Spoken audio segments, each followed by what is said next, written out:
Remember those phone calls we waited over a month for? There's finally a turning point. The first thing Donald Trump thought of after waking up was making a call to Beijing. This former president, who once launched the largest ever trade war, now seems incredibly eager. What on earth caused this dramatic shift in Trump's attitude? And what lies ahead for the China-US trade war? Let's dive into the high-stakes game behind the scenes. Early on the morning of May 12th, Trump took to social media, stating that he might speak with Chinese leaders later that weekend. He declared excitedly that productive talks had taken place in Geneva the previous day, leading to a full-scale restart of bilateral relations. The relationship between the two countries is very, very good, he said. Sounds familiar, doesn't it? Yes, Trump is back to his grandstanding ways. But what's truly interesting this time is that he's no longer claiming to be waiting for China's call. Instead, he's proactively planning to make the call himself. Since Trump took office in January this year, he has repeatedly asserted that he received calls from China, only to have each claim denied by Chinese authorities. The last time Chinese leaders spoke with Trump was on January 17th, just 3 days before his official inauguration. In other words, if this call actually happens, it will mark the first phone conversation between Chinese leaders and Trump during his second term. However, the American public opinion sees things differently. Prominent US media outlets like Fox News and Bloomberg, in their coverage, used headlines suggesting Trump forced to concede and Trump meets most of China's demands, implying that China's resistance has paid off. A Fox News journalist posted on social media that Trump had backed down in negotiations with China, deviating from the Make America Great Again party line. Michael Carver, co-founder of an American research firm, commented that this would convince China that it holds the upper hand in any negotiations with the US. Bloomberg even threw shade at the UK in its report, stating that the US had nearly met all of China's core demands in the joint statement, reducing tariffs on Chinese goods to 10%. This means that China, the US's biggest competitor, will enjoy the same 10% tariff rate as countries like the UK. It's quite the comparison, considering the UK just reached an agreement with the US last week. Talk about awkward. Meanwhile, Democrats seized the opportunity to add fuel to the fire. US Senator Chuck Schumer, a Democrat, said that China seemed to have gotten the better of Trump once again. This is another example of Trump's chaos, Schumer wrote on social media. One policy today, another tomorrow. Who knows what it'll be next? If the two sides do manage to have a phone call, the 24% temporary tariff issue will likely be the focal point. Although both China and the US have currently reduced tariffs by 1.5%, the 24% tariff is only suspended for 90 days. If no agreement is reached, it will be reinstated, a ticking time bomb that both sides are racing to defuse. Trump may demand that China increase purchases of US goods, lift restrictions on rare earth exports, and strengthen intellectual property protection. On the other hand, China is likely to ask the US to guarantee no further tariff hikes and ease restrictions on Chinese tech companies. But here's the big question. Can Trump be trusted to keep his word? Let's look back. In May 2018, China and the US reached a consensus to pause the trade war and issued a joint statement seeking reconciliation. However, just 1 month later, Trump went back on his word. The US imposed a 25% tariff on $50 billion worth of Chinese goods, and China responded with reciprocal measures. At the time, China's statement unusually pointed out that the US had violated WTO rules and launched the largest-scale trade war in economic history. Now, in May 2025, exactly 7 years later, China and the US have once again reached a consensus, reduced tariffs on each other, and issued a joint statement. But this time, China will undoubtedly be more cautious. After all, fool me once, shame on you, fool me twice, shame on me. Why is the US in such a hurry this time? The answer is simple.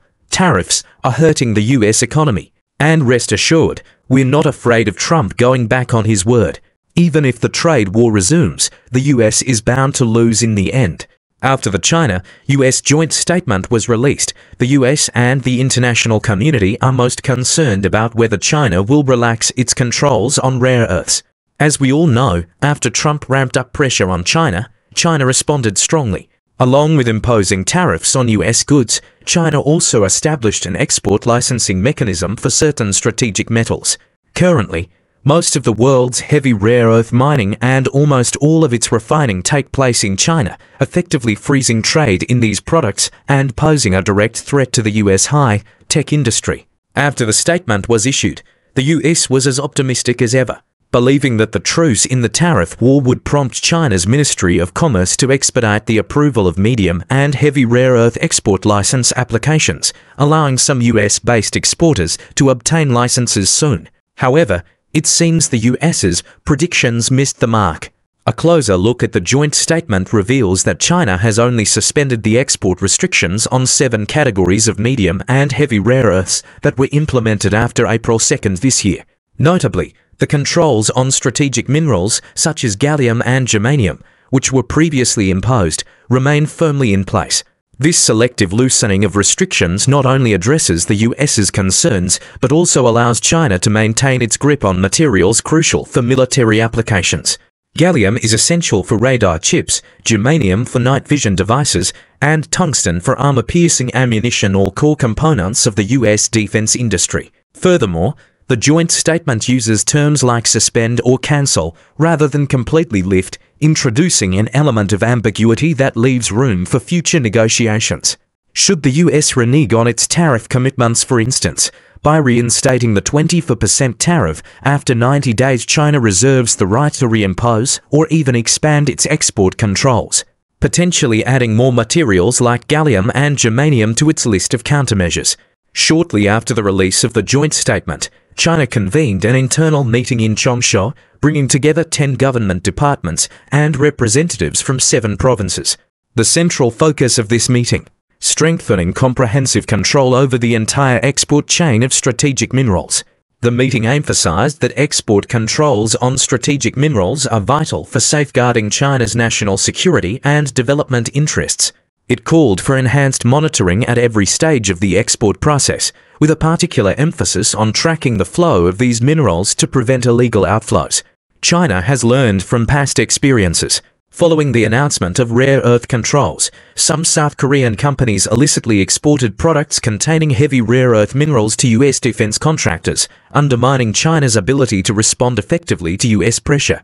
This time around, the meeting's objectives were clear: crack down on false declarations, smuggling, transshipment through third countries, and other illegal activities.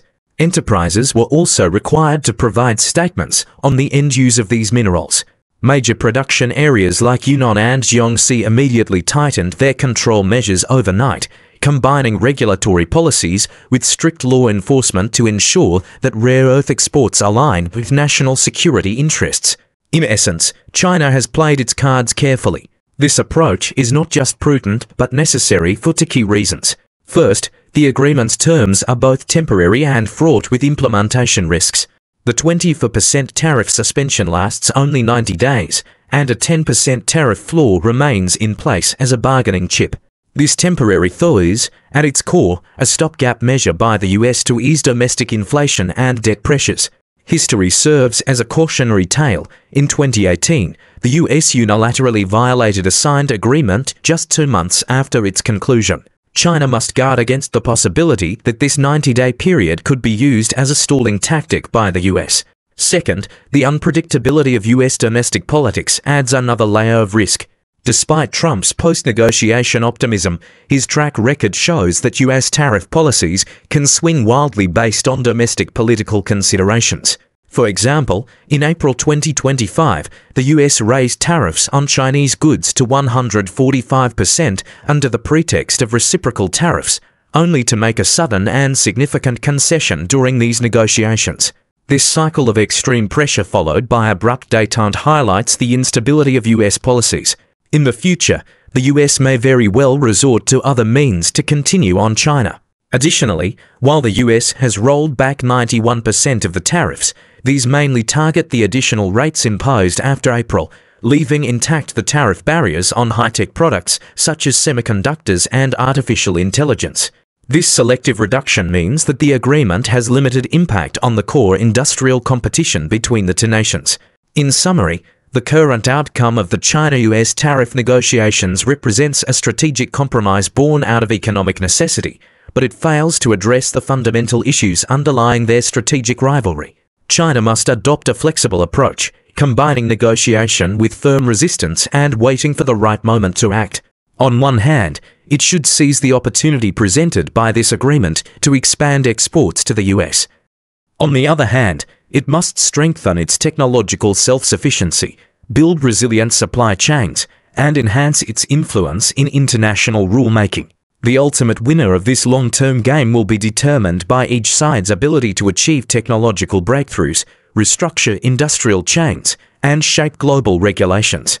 Until the US takes concrete steps to lift its technological embargo and stops interfering in China's internal affairs, China's vigilance is not only a strategic necessity, but also an essential safeguard for its national sovereignty and development interests. That's all for today's episode. If you enjoyed it, don't forget to like, share, and subscribe. Your support means the world to us. See you next time.